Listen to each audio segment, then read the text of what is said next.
What's that? on Israel? I'm good at Israel. I haven't done, I've done Israel, Jerusalem, Jericho, Masada, and then down to Sinai, and climbed the mountain, Mount Sinai, and up to the pyramids. Went with the archaeology group from Southern Adventist University. They were able to get us into the Great Pyramid, either signs with Khufu. Nice. Yeah, pretty cool. All right, Mark, 3:21.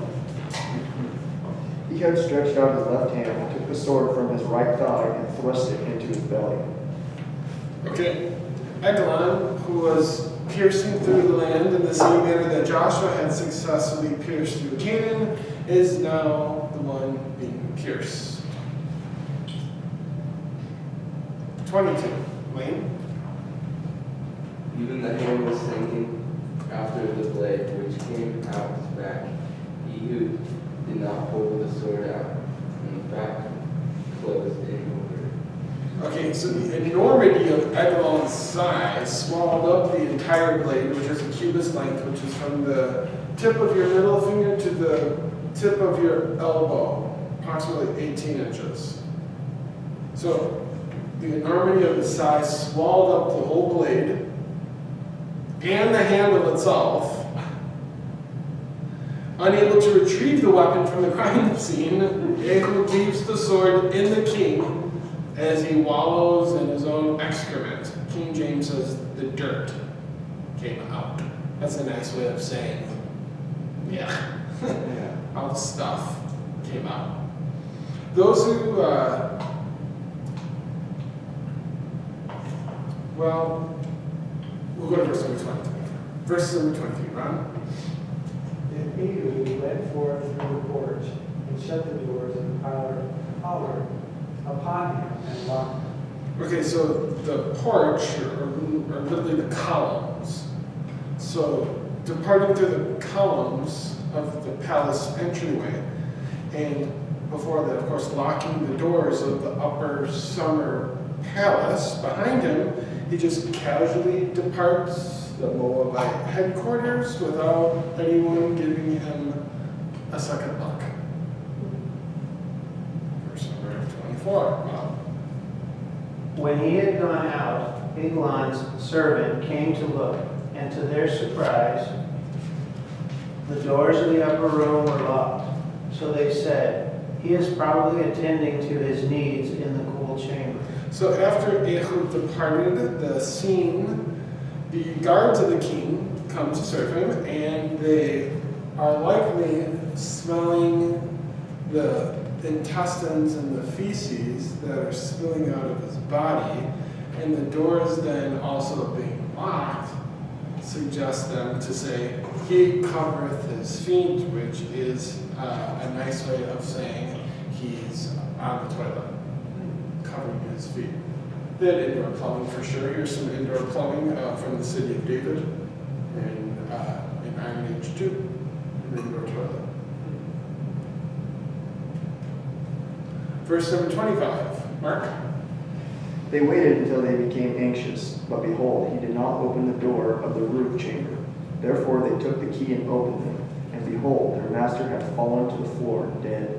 So after waiting and waiting and waiting for the king to apparently finish his business, the servants, assuming something is probably really, really wrong, they broke palace protocol by forcing themselves into the king's bedchamber, and to their horror, they find the assassinated king with his bowels gushed out all over the floor.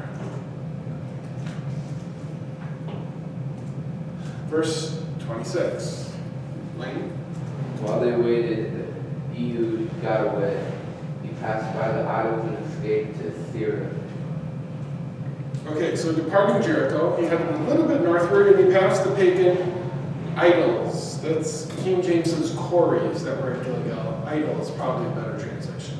So he passes the pagan idols that are at Gilgal. He covertly escapes the guards of Eglon, and then he heads to a place called Syriat, which probably means shaggy. Shaggy, like Ooby-Dooby-Doo. That kind of, hey, Scooby, let's get to that kind of shaggy, okay? But it's likely a term, it's a topographical feature of some part of the hill country of Ephraim. That means if you stand from here and you're looking at that hill looks shaggy because it's just overgrown with all these kind of small little bushes on it. Just looks hairy. That's what it's called. Okay? So he goes from here and makes his way up this route, and he's somewhere in this area right here. Okay? Verse number 27. 327. John Salmon.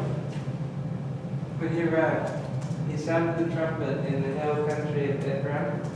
Then the people of Israel went down with him from the hill country, and he was their leader. Okay, the mountain of Ephraim. The mountain of Ephraim is a generic. It's a generic geographical, even a geological term for the entire Cenomanian limestone region, which includes Ephraim, Samaria, and Benjamin. Ephraim, Samaria, and Benjamin. This region right here is that generic geographical term. The mountains of Ephraim. Verse number 28. Ron? And he said unto them, follow after me, for the Lord hath delivered your enemies, the Moabites, into your hand. And they went down after him and took the fords of Jordan towards Moab, and suffered not a man to pass them. Okay, so the fact that the tribe of Benjamin is being assisted by Ephraim in driving out the Moabite forces suggests that the Moabites were successful in penetrating as far as Ephraim, not just Benjamin. By taking together the fords of Jordan, probably somewhere around here, it is implied that Israel was also therefore able to regain Jericho, the city of palm trees, and therefore the back door into their region. Does that make sense? By Ephraim and Benjamin joining together, coming down, taking the fords of Jordan, the passageways across the Jordan, it's inferred then that they're kicking out Eglon's army back to Moab, and that Israel now controls once again the back door into their home. Make sense? Verse number 29. And at that time they killed about 10,000 men of Moab, all stout men of valor, not a man escaped. Okay, the first two oppressions in the book, by doubly evil and by Eglon, the first two oppressions in the book were targeted at the central and at the southern portions of Israel. Regions that had significant intra-regional routes, significant arteries and roads that were highly coveted by the other mice for taxation, for commerce, etc. Now, the soldiers here are being described as robust and mighty. And the reason they're described that way in part is to emphasize that the victory belongs to God. Kind of like a David and Goliath, right? These mighty, robust men versus little Benjamin. Okay. Verse number 30. So Moab was subdued that day under the hand of Israel, and the land was undisturbed for 80 years. Okay, according to Garstein, once again, this period of rest in verse number 30 for 80 years took place between 1301 and 1221, according to Garstein, and that was in part due to the efforts of the person you're looking at there, Seti I, and his successor, Ramses the Great, Ramses II. The nation of Egypt now recommitted to controlling the land bridge of Canaan under Seti and Ramses. Controlling Canaan led them to the famous Battle of Kadesh You're looking at a relief of that event there. And the Pharaoh setting up that monument we looked at earlier at Beth Shan. So during this period, this 80-year period in verse number 30, the other mice that's along with Israel, but especially Israel, these other mice in the land, they were able to consolidate, they were able to step up as a nation, so much so that during the next reign, after Ramses II, you have Mereneptah, who was in around 1200. And Israel during this time of peace, in verse number 30, is able to organize as a nation so much that in his reign, Mereneptah's reign, for the first time in history, you have the name of Israel mentioned on an object outside the pages of the Bible, the Mereneptah stele. Now, of course, Mereneptah is exaggerating when he says Israel is laid waste and his seed is no more, but that's beside the point. The point is that Israel is well established in the land of Canaan and around the end of the late Bronze Age or early Iron Age. According to Garstang, these 80 years in verse number 30, they cover the reigns of Seti I, Ramses II, Ramses III, Ramses IV, and Mereneptah. And this would have also been the period for a famous piece of ancient Egyptian literature called the Papyrus Anastasi.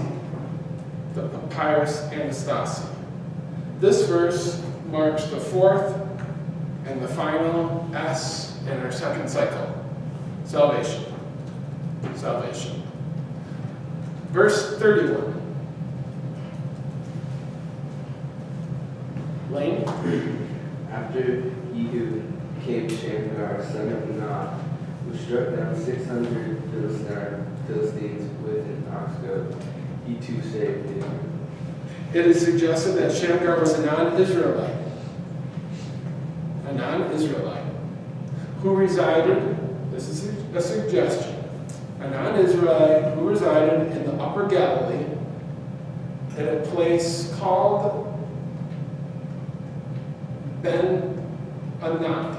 Ben Anat. Right there, where the arrow is. Now, his name might indicate membership in some kind of warrior guild or warrior clan.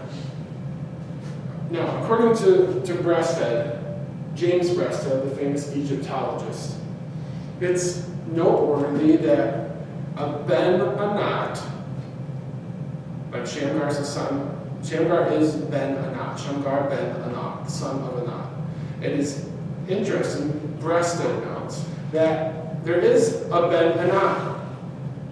That was a name given to a Syrian sea captain upon whom Ramses II had an alliance with. Now, of course, the Philistines do not appear on the scene of the eastern Mediterranean seaboard until around like 1190, something like that.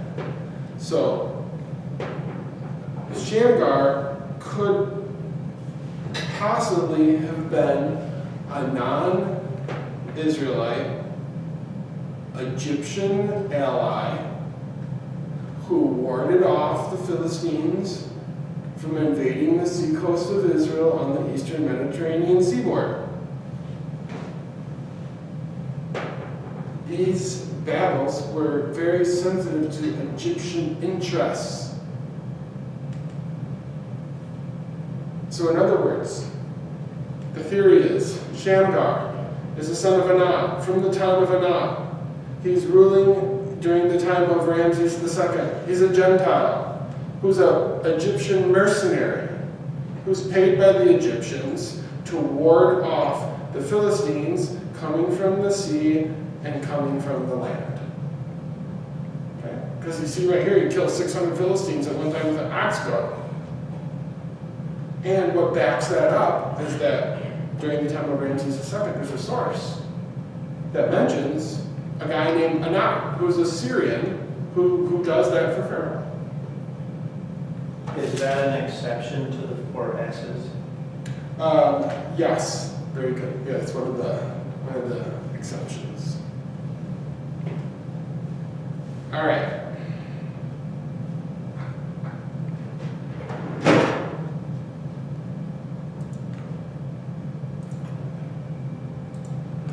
We're done with that chapter. Let's take 5. I've got to do some organizing here. We're setting up the next part.